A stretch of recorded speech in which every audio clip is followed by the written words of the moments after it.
దేశవ్యాప్తంగా కూడా భారతీయ జనతా పార్టీ ఆధ్వర్యంలో భారత రాజ్యాంగ వారోత్సవాలు జరుపుకుంటున్న నేపథ్యంలో ప్రస్తుతం మనతో మాట్లాడడానికి తెలంగాణ రాష్ట్ర అధ్యక్షులు ఎస్సీ మోర్చాకు సంబంధించినటువంటి క్రాంతి కిరణ్ గారు ఉన్నారు. వారితో మాట్లాడే మరిన్ని విషయాలు తెలుసుకునే ప్రయత్నం. అన్న చెప్పండి, భారత రాజ్యాంగ వారోత్సవాలు ఎట్లా జరుగుతున్నాయి, ఎట్లా ప్రణాళికలు చేశారు? రేపు రాబోయే 26 నవంబర్ నుంచి మొదలుకొని వారం రోజుల వరకు కూడా ఈ దేశంలో ప్రియతమ ప్రధాని నరేంద్ర మోడీ గారు 2014 నుంచి 2025 వరకు ఏ రకంగా అయితే దళిత సామాజిక సంక్షేమం కోసం ఏ రకంగా అయితే పనిచేస్తున్నారు, దాని అంతా కూడా కారణం ఏంటంటే డాక్టర్ బాబాసాహెబ్ అంబేద్కర్ ఏదైతే రాజ్యాంగం రాసిండో ఆ రాజ్యాంగ స్ఫూర్తితో నేను పనిచేస్తున్నా. ఈరోజు డాక్టర్ బాబాసాహెబ్ అంబేద్కర్ అయితే రాజ్యాంగం రాసిండో రాజ్యాంగం వల్లనే నేను బడుగు అయినప్పటికీ కూడా ఈ దేశంలో ముఖ్యమంత్రి అయ్యే అవకాశం వచ్చింది, ప్రధానమంత్రి అయ్యే అవకాశం వచ్చింది. కాబట్టి బలహీనులందరికీ కూడా రాజ్య అధికారం రావాలంటే అది కేవలం రాజ్యాభిషేకం ఈ అంబేద్కర్ రాసిన రాజ్యాంగం వల్లనే సాధ్యపడుతున్నది. కేవలం ఒక్కరోజు మాత్రం ఉత్సవాలు చేసే బాబాసాహెబ్ అంబేద్కర్కి నివాళిచ్చినట్టు కాదు, ఒక వారోత్సవాలు చేసి ఆ వారోత్సవాలలో వివిధ ఆయాములకు సంబంధించిన వ్యక్తులని అందరికీ కూడా డాక్టర్ బాబాసాహెబ్ అంబేద్కర్ ఏదైతే రాజ్యాంగం రాసిండో ఆ రాజ్యాంగ విలువలని రాజ్యాంగ స్ఫూర్తిని కనుక అన్ని వర్గాల వారికి చేరినప్పుడే నిజమైన నివాళులు డాక్టర్ బాబాసాహెబ్ అంబేద్కర్కి ఇచ్చినట్టు అవుతుంది. ఇంతకుముందు పాలకులందరూ కూడా డాక్టర్ బాబాసాహెబ్ అంబేద్కర్ని రాజకీయంగా వాడుకున్నారు. ఇంతకుముందు పాలకులందరూ కూడా డాక్టర్ బాబాసాహెబ్ అంబేద్కర్ని అడగడుగున అవహేళన చేసిన డాక్టర్ బాబాసాహెబ్ అంబేద్కర్ రాసిన రాజ్యాంగాన్ని ఎక్కడ కూడా వాళ్ళు నిజంగా మనస్ఫూర్తిగా ఎక్కడ కూడా గౌరవించలే.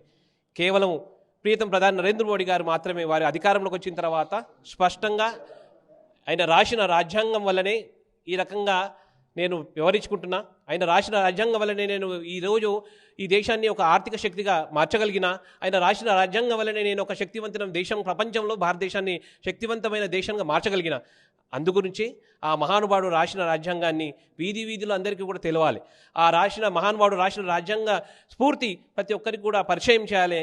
దాని ఆలోచనతోనే ఈ రాజ్యాంగ వేడుకలు భారతీయ జనతా పార్టీ ఎస్సీ మోర్చా నేతృత్వంలో జరగబోతున్నాయి. అంటే అటు దేశంలో బీహార్లో ఎన్నికలు జరుగుతున్నాయి, తెలంగాణలో ఉప ఎన్నిక జరుగుతుంది, జూబ్లీస్ ఎన్నికల్లో ఎట్లా చూస్తారు దీన్ని?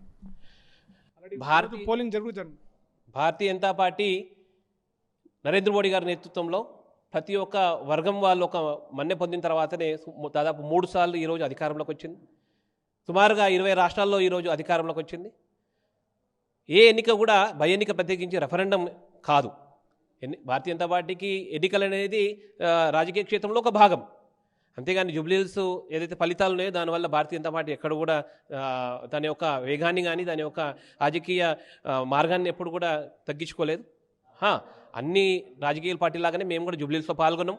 జూబ్లీహిల్స్లో అక్కడున్న పరిస్థితులు అనుగుణంగా అక్కడున్న ఏదైతే పార్టీ అధికారంలో ఉన్న పార్టీ పూర్తిగా బలం పెట్టింది, డబ్బులు పంచింది. ఎక్కడ చూడ విచ్చలవిడిగా వాళ్ళు వారి ప్రభుత్వ యంత్రాంగాన్ని కూడా వాళ్ళ అధికారంలో చేతిలోకి తీసుకొని వాళ్ళ ఈరోజు గెలుపు కారణమైంది.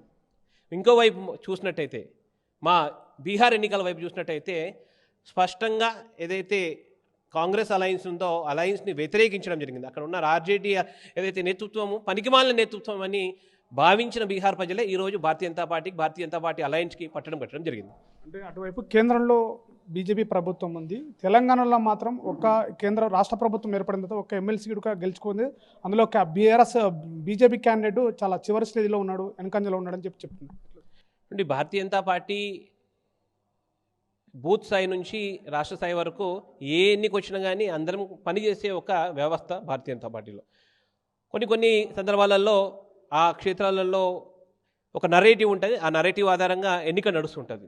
జూబ్లీహిల్స్లో అధికారంలో కాంగ్రెస్ పార్టీ ఉంది, మొత్తం యంత్రాంగంతా కూడా వారి నియంత్రణలో ఉంది. భారతీయ జనతా పార్టీకి సంబంధించిన కార్యకర్తలని సంబంధించిన నాయకులని ప్రచారం చేయకపోతే ఆ ప్రచారం పర్మిషన్లు రానికుండా కట్టడి చేస్తుంది. బండి సంజయ్ గారిది పాదయాత్ర 2 దఫాలు వారికి 2 సార్లు పర్మిషన్ ఇస్తే కూడా క్యాన్సిల్ చేయడం జరిగింది.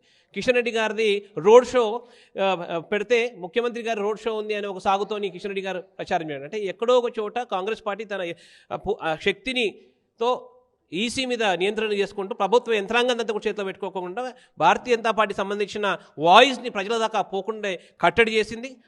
అదే స్పష్టమైన కారణం వల్లనే ఈరోజు మేము ప్రజల వరకు చేరలేకపోయినాము. దానికి భిన్నంగా కాంగ్రెస్ పార్టీ ప్రతి వీధిలో కూడా డబ్బులు పంచింది. అడుగడుగున వాళ్ళు ఒక మినిస్టర్ లాంటి నాయకులు బూత్ స్థాయిలో పనిచేస్తారు. అంటే చూడండి, బూత్ మేనేజ్మెంట్ చేయడానికి మా సాధారణమైన బూత్ కార్యకర్తనే పనిచేసిండు. దానికి కంపారిజన్గా చూసినట్టయితే కాంగ్రెస్ పార్టీలో ఒక మంత్రి, ఎంపీలు, ఎమ్మెల్యేలు వచ్చి వీధులలో తిరిగి పనిచేస్తారు.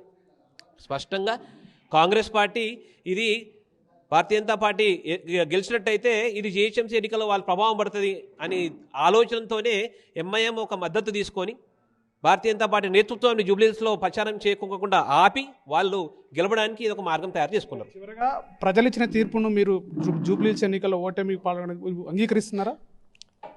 భారతీయ జనతా పార్టీకి ఓటమి గెలుపు అనేది రాజకీయ క్షేత్రంలో సహజంగానే తీసుకుపోతుంటాం. మేము ఓడిపోయినాం కదా అని కుంగిపోము, బాగా గెలిచినాం కదా అని అతి ఉత్సాహపడము. భారతీయ జనతా పార్టీలో ఒక స్థిరత్వం కలిగిన నేతృత్వం, భారతీయ జనతా పార్టీ నేతృత్వము అన్ని విషమమైన పరిస్థితులు కూడా ఈ దేశంలో భారతీయ జనతా పార్టీ సిద్ధాంతము ప్రారంభమైనప్పుడు 2 ఎంపీలతో ప్రారంభమైన రాజకీయ ప్రస్థానం ఈరోజు 400 ఎంపీ దాటగలిగినాము అంటే అది భారతీయ జనతా పార్టీ యొక్క సిద్ధాంతము వల్లనే పనిచేసుకుంటూ వచ్చినాము.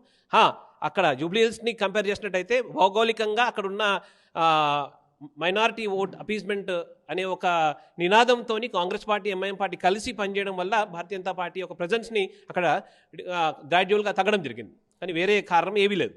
సో ఇది దేశవ్యాప్తంగా కూడా జరుగుతున్నటువంటి వారోత్సవాల్లో కూడా డాక్టర్ బిఆర్ అంబేద్కర్ రాసినటువంటి రాజ్యాంగాన్ని కూడా ప్రతి వాడకి ప్రతి గ్రామానికి తీసుకెళ్లాలని చూడక చెప్తున్నటువంటి పరిస్థితి. అదేవిధంగా జూబ్లీహిల్స్ ఎన్నికల్లో వచ్చినటువంటి ప్రజల తీర్పు ఏదైతుందో కూడా ప్రజల తీర్పును కూడా ఇరు పార్టీలు అయితే రాష్ట్ర ప్రభుత్వంలో ఉన్నటువంటి రాష్ట్ర మంత్రాంగం కూడా అంతా కూడా బూత్ స్థాయిలో పనిచేయడానికి చాలా విడ్డూరంగా ఉందని చెప్పేసి చెప్తున్నటువంటి పరిస్థితి.